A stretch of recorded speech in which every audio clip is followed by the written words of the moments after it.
종전 66년 만에 남북미 정상이 사상 처음으로 판문점에서 만났습니다. 지난 2월 하노이 회담 결렬 이후 북미 정상은 넉 달 만에 다시 얼굴을 맞대고 조만간 북핵 실무 협상을 재개하기로 했습니다.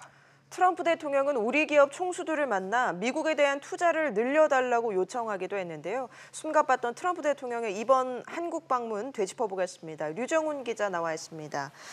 류 기자, 네. 남북미 정상이 함께 처음으로 만났습니다. 이 판문점에서 어떤 이야기들이 나왔습니까? 네, 말씀하신 것처럼 어제 자리에는 문재인 대통령도 참석해 남북미 정상 사상 첫 3자 회동이 이뤄졌는데요.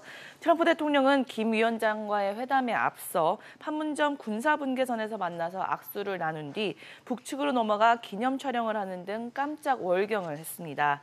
이어 트럼프 대통령은 판문점 남측 지역에 위치한 자유의 집에서 53분 동안 김 위원장과 단독 회담을 가졌습니다.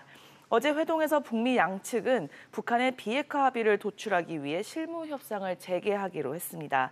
또 트럼프 대통령은 김 위원장을 백악관으로 깜짝 초청하기도 했습니다. 네, 조만간 북한 비핵화 협상을 위한 실무팀이 꾸려지겠군요. 네, 그렇습니다. 트럼프 대통령은 회담 이후 기자들과 만나 마이크 폼페이오 미국 국무장관의 주도로 2, 3주 안에 실무팀을 구성해 실무 협상을 하겠다고 밝혔습니다. 네. 트럼프 대통령은 실무 협상을 이끌 대표로 스티븐 비건 미국 국무부 대북 특별대표를 지명하고 실무팀 명단은 폼페이오 장관이 가지고 있다고 밝혔습니다.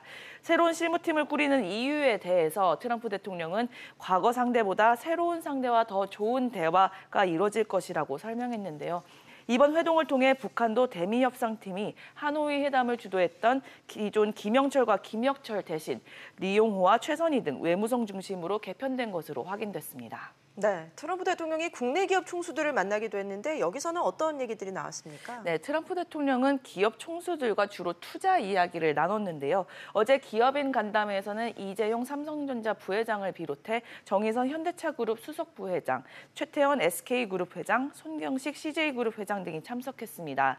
트럼프 대통령은 신동빈 롯데그룹 회장 등 미국에 대규모 투자를 한 기업인들을 일일이 직접 거론하며 감사의 뜻을 표시했습니다. 그러면서 더 많은 적극적인 투자를 요청했는데요. 상대방을 띄워주면서 더 많은 투자를 얻어내려는 트럼프 대통령 특유의 전략적 면모가 드러났습니다. 신동빈 회장과 손경식 CJ 회장 등 어제 만남 이후 추가 투자 의사를 드러내기도 했습니다. 어제 간담회를 앞두고서는 통상 관련 압박도 우려되기도 했는데 이와 관련해서는 좀 어땠습니까? 네, 당초 재계 안팎에서는 트럼프 대통령이 미국의 화해 압박에 국내 기업들이 동참해 줄 것을 요청할 것이라는 전망이 나왔었는데요.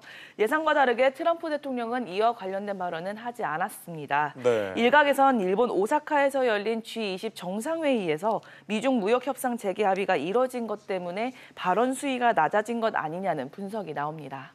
네. 한데 모이기 힘든 총수들이 한자리에 모인 자리였는데 아쉬운 점도 있었다고요? 네, 어제는 간담회 형식이었지만 정작 우리 기업인들에게 발언 기회는 없었습니다. 어제 간담회 시간이 30여 분 정도 됐는데 트럼프 대통령의 인사말이 대부분이어서 실질적인 소통 기회가 부족했습니다. 미국 대사관이 공식 행사 시간보다 1시간 반이나 먼저 참석할 것을 요구한 것도 지나친 것 아니냐는 지적이 나옵니다. 네, 알겠습니다. 류 기자 얘기 잘 들었습니다.